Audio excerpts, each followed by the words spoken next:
নমস্কার বন্ধুরা, welcome to এসটিউনিক sports. তো বন্ধুরা, এই ভিডিওতে আমরা কথা বলবো একটু ইস্টবেঙ্গলকে নিয়ে। নতুন বিদেশি প্লেয়ার কবে ভারতে আসছে সেই আপডেট দিয়ে দেব, কোন ম্যাচ থেকে সে খেলতে পারবে সেই নিয়ে কথা বলবো। ফিলিসিও ব্রাউন কিন্তু ইনজুরি পেয়েছে, সেই নিয়ে আপডেট দেব।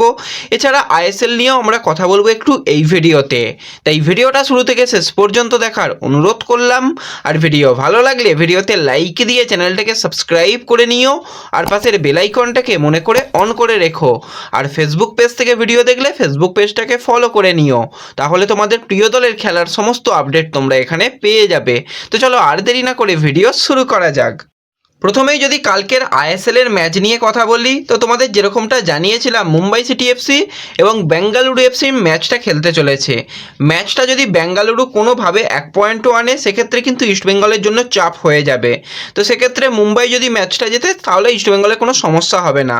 তো সেরকমই কিন্তু কালকে একটা ম্যাচ হয়েছে, এবং ম্যাচটা যে আমি পুরোটা দেখতে পেয়েছি সেরকম নয়, একটুখানি একদম দেখতে পেয়েছিলাম। এবং সেখানেই বিক্রম প্রতাপ সিংয়ের দুটি গোল করেছে এবং তার ফলে ম্যাচটা জিতে নিয়েছে মুম্বাই সিটি এফসি। এবং কালকের ম্যাচে অনেকে কমেন্ট করেছিলে, অনেকেরই কিন্তু কমেন্ট মিলে গেছে, তোমরা দেখতেই পাচ্ছ, পাশে দিয়ে দিলাম কমেন্টগুলো। তো সেখানে অনেকেরই কমেন্ট মিলে গেছে।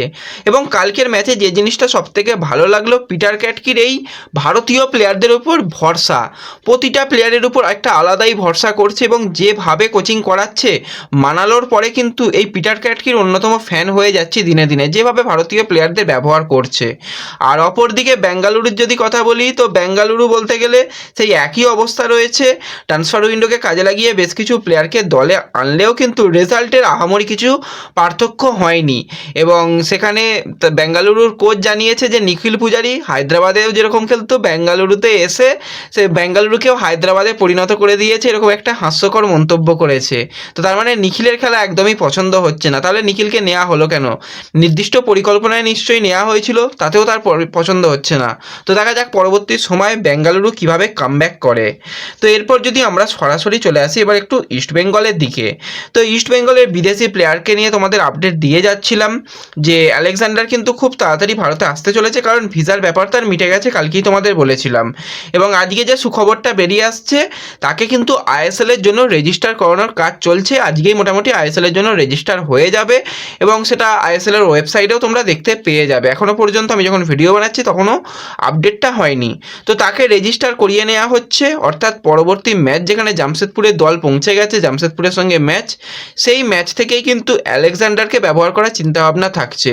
কারণ পার্দো এবং হিজাজি মাহের বা সউল ক্রিস্পো যেভাবে কন্ট্রোল করতো, সেই কন্ট্রোলটা অনেকটাই নষ্ট হয়ে গেছে। এবার আলেকজান্ডার যদি ডিফেন্সে খেলে, হিজাজিকে কিন্তু কিছুটা উপরে ডিফেন্সিভ ব্লকার হিসাবেও খেলানো যেতে পারে, কিন্তু আলেকজান্ডার কখনোই সেন্টার ব্যাক ছাড়া অন্য পজিশনে খেলেনি। তো সেক্ষেত্রে আলেকজান্ডারকে নিয়ে পরিকল্পনা হচ্ছে, এবং যতটা শোনা যাচ্ছে আজকেই কিন্তু সে ভারতে চলে আসছে, সরাসরি কলকাতায় নয়, জামশেদপুরে দলের সঙ্গে যোগদান করতে চলেছে।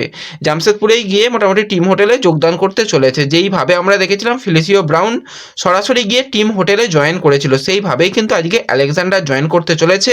কাল থেকে পুরোপুরি প্রস্তুতি পর্ব শুরু করে দিচ্ছে জামশেদপুরের জন্য, এবং ম্যাচটা রয়েছে 22 তারিখ, তো আজকে 19 তারিখ হয়ে গেছে। আর এই দুটো দিন বাদেই বলতে গেলে ম্যাচ। তো তার আগে বিদেশি এসে যাওয়ার জন্য কিন্তু কিছুটা হলেও ইস্টবেঙ্গল শক্তি বাড়িয়ে নিল। তো এই খুশির খবরটা পেয়ে তোমরা কতটা খুশি হয়েছো কমেন্টে জানিও। আর প্রতিজন কিন্তু এই খুশির খবরটা যারা শুনলে তারা কিন্তু অবশ্যই একটা করে লাইক করে দিও।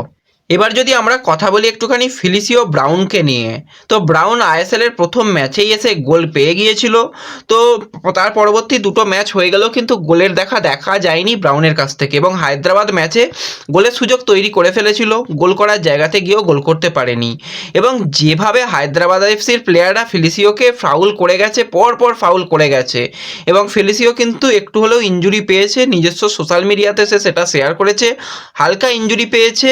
এবার ইনজুরির জন্য হয়তো পরের ম্যাচ মিস করবে না, রিকভারি হয়ে যাওয়ার চান্স রয়েছে, এবং পরবর্তী ম্যাচ থেকে কিন্তু ফিলিসিও আরও ভালোভাবে ফুটবল খেলতে চাইছে।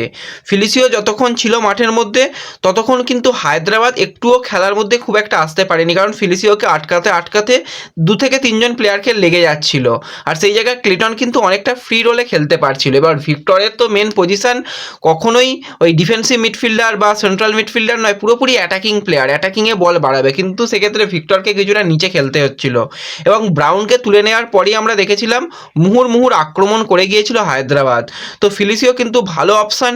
এবার খুব তাড়াতাড়ি থেকে আরও গোলের মধ্যে ফিরতে হবে ইস্টবেঙ্গলকে। টপ সিক্সে নিয়ে যাওয়ার জন্য কিন্তু ফিলিসিওর ফর্মে ফিরে আসাটা খুবই দরকার। তো অবশ্যই আমরা চাই যে ফিলিসিও ফর্মে ফিরে আসুক এবং জামশেদপুর ম্যাচেই কিন্তু সে আবারও গোল পাক। আর তোমরা কে কে ব্রাউনের কাছ থেকে পরবর্তী ম্যাচে গোল চাও অবশ্যই কিন্তু কমেন্টে জানিও। তো এই ভিডিওতে এই কয়েকটাই ছোট্ট আপডেট তোমাদের সঙ্গে শেয়ার করার ছিল। ভিডিও ভালো লাগলে ভিডিওতে লাইক করে দিও, চ্যানেলে প্রথমবার এলে চ্যানেলটাকে সাবস্ক্রাইব করে দিও, ফেসবুক পেজ থেকে ভিডিও দেখলে ফেসবুক পেজটাকে ফলো করে নিও এবং ভিডিও একটু সকলের সঙ্গে শেয়ার করে দিও।